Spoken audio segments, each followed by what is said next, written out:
साल 2000 के दौर में बॉलीवुड में एंट्री करने वाली एक मासूम सी दिखने वाली बेहद खूबसूरत एक्ट्रेस ताजा ताजा कली खिली है जो अपनी पहली ही फिल्म से रातों रात करोड़ों दिलों की धड़कन और बॉलीवुड की राइजिंग स्टार बन गईं।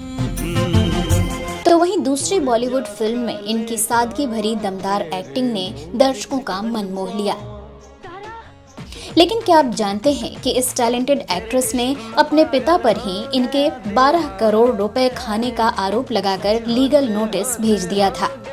क्या आप मानेंगे कि एक के बाद एक हिट फिल्में देने के बाद भी इन्हें लीड रोल मिलने बंद हो गए और इतनी हॉट और ग्लैमरस होने के बावजूद फिल्म डायरेक्टर्स और प्रोड्यूसर्स ने इनसे दूरी बना ली। और क्या आप सोच सकते हैं कि दावों के मुताबिक एक शादीशुदा फिल्म मेकर से रिलेशन के चलते इनकी मां ने इन्हें चप्पलों से पीटकर घर से बाहर निकाल दिया था। तो कौन है ये अभिनेत्री जो अपनी पर्सनल लाइफ के कारण अपना प्रोफेशनल करियर नहीं संभाल सकी और कैसे इन्हें अमिताभ बच्चन की तरह मीडिया और सहकर्मियों से बदतमीजी करनी भारी पड़ गई।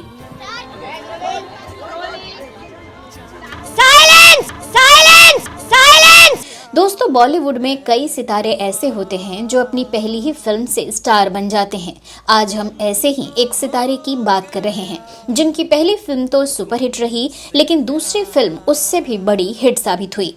आज हम बात कर रहे हैं फिल्म इंडस्ट्री की सबसे सेक्सी और ग्लैमरस अभिनेत्रियों में शुमार एक मासूम चेहरे वाली और परफेक्ट फिगर वाली एक्ट्रेस अमीषा पटेल की। अमीषा पटेल एक ऐसी अभिनेत्री रहीं जिन्होंने अपनी एक्टिंग से जितनी सुर्खियां बटोरी उससे कहीं ज्यादा अपनी पर्सनल लाइफ की वजह से चर्चा में रहीं। तो इससे पहले कि अमीषा से जुड़ी कंट्रोवर्सी, अफेयर्स और फिल्मोग्राफी की बात करें, चलिए जानते हैं कौन है अमीषा पटेल और फिल्मों में इनका कैसे आना हुआ था। गुजराती पिता और सिंधी मां के घर जन्मी बेटी का नाम अपने ही पिता अमित और मां आशा का नाम मिलाकर अमीषा रखा गया। अमीषा को एक्टिंग का पहला मौका उनके पिता के क्लासमेट रहे राकेश रोशन की ओर से मिला। ये फिल्म थी साल 2000 में आई कहो ना प्यार है। इन्हें फिल्म मिलने का किस्सा भी बहुत रोचक है। हुआ यूं कि राकेश रोशन उन दिनों अपने बेटे ऋतिक रोशन को लेकर एक फिल्म बना रहे थे और इस फिल्म में उन्होंने उनके अपोजिट करीना कपूर को ले भी लिया था। लेकिन 6 दिन की शूटिंग के बाद करीना की मां बबीता ने करीना को ये फिल्म करने से मना कर दिया, जिसके बाद राकेश रोशन ने अपने school time friend Amit Patel को फोन किया और कहा कि तुम्हारी बेटी भी एड फिल्मों में काम कर रही है तो क्यों ना वो मेरी फिल्म में काम करे। अमीषा ने जब ये बात सुनी तो बहुत खुश हुई और फिल्म के लिए हाँ कर दी। साल 2000 में आई ये फिल्म ऋतिक रोशन की भी डेब्यू फिल्म रही, जिसमें ऋतिक और अमीषा दोनों ही कॉलेज स्टूडेंट के रोल में नजर आए थे। फिल्म सुपर डुपर हिट साबित हुई, जिसने अमीषा को एक राइजिंग स्टार के रूप में बॉलीवुड में स्थापित कर दिया। साथ ही इन्हें कई अवार्ड फंक्शंस में बेस्ट फीमेल डेब्यू के अवार्ड से भी नवाजा गया। इसके बाद साल 2001 में इन्हें सनी देओल के साथ फिल्म गदर में काम करने का मौका मिला। हालांकि ये फिल्म इन्होंने कहो ना प्यार है फिल्म से पहले ही साइन कर ली थी और ये रोल अमीषा को आसानी से नहीं मिला था। हालांकि लगातार 3 फिल्मों में सफलता का स्वाद चखने के बाद अमीषा ने असफलता का कड़वा घूंट भी पिया। गदर के बाद 2001 में आई जिम्मी शेरगिल के साथ फिल्म ये जिंदगी का सफर, 2002 में आई बॉबी देओल के साथ क्रांति, ऋतिक रोशन के साथ आई फिल्म आप मुझे अच्छे लगने लगे और सलमान खान के साथ आई फिल्म ये है जलवा फ्लॉप साबित हुई। हालांकि 2002 में ही आफताब शिवदसानी के साथ फिल्म क्या यही प्यार है और अक्षय खन्ना और बॉबी देओल के साथ आई फिल्म हमराज सफल रही थी। इसके बाद साल 2002 से 2005 के बीच अमीषा की हिंदी और तमिल समेत 9 फिल्में रिलीज हुईं। हालांकि 2005 में आई फिल्म मंगल पांडे को छोड़ बाकी सभी फिल्में फ्लॉप हो गईं। इसके बाद 2007 में आई film Honeymoon Travels Private Limited और भूल भुलैया में इनके रोल को पसंद किया गया, लेकिन ये छोटा रहा। 2008 में अपनी टिपिकल छवि को बदलने के लिए अमीषा ने फिल्म थोड़ा प्यार थोड़ा मैजिक में एक बिकनी आइटम नंबर किया। गाने के एक सीन के लिए इन्होंने स्कूबा डाइविंग भी सीखी, जिसमें इन्हें 15 दिन का समय लगा। हालांकि फिल्म बॉक्स ऑफिस पर फ्लॉप हो गई। हाल की बात करें तो अमीषा की फिल्म गदर 2 रिलीज हो चुकी है और ये फिल्म भी बॉक्स ऑफिस पर आते ही सुपरहिट हो गई। बात करें इनके अपकमिंग प्रोजेक्ट्स की तो अमीषा रोमांटिक थ्रिलर फिल्म तौबा तेरा जलवा और अपनी लॉन्ग अवेटेड कॉमेडी फिल्म देसी मैजिक में नजर आ सकती हैं। रिपोर्ट्स की माने तो जिस समय अमीषा पटेल टॉप पर थीं, तब ये किसी भी इवेंट में जाती थीं तो वहां पर मीडिया और सभी लोगों को स्ट्रिक्ट इंस्ट्रक्शन दिए जाते थे कि अमीषा को कोई अमीषा नहीं कहेगा, इन्हें अमीषा जी कहकर बुलाया जाएगा। और साथ ही जब अमीषा पटेल एक इवेंट में गई थीं, तब वहां मीडिया का बहुत ज्यादा शोरगुल हो रहा था। तब इन्होंने मीडिया को चुप करने के लिए जोर से चिल्लाकर रूडली साइलेंस कहा था। ये ठीक उसी तरह था जब अमिताभ बच्चन राजनीति से आए थे, तब उन्होंने अपने सेट पर इंस्ट्रक्शंस दे दिए थे कि मुझे सरजी कहकर बुलाया जाए। यही हाल था अमीषा पटेल का। इन्होंने भी स्ट्रिक्टली कह दिया था कि मैं कहीं भी किसी भी इवेंट में जाऊं, वहां पर मेरा नाम अमीषा जी कहकर बुलाया जाना चाहिए। इनका यही ईगो और एरोगेंस इनके खिलाफ चला गया और कहते हैं कि इसके बाद ही धीरे धीरे इनका करियर बर्बाद हो गया।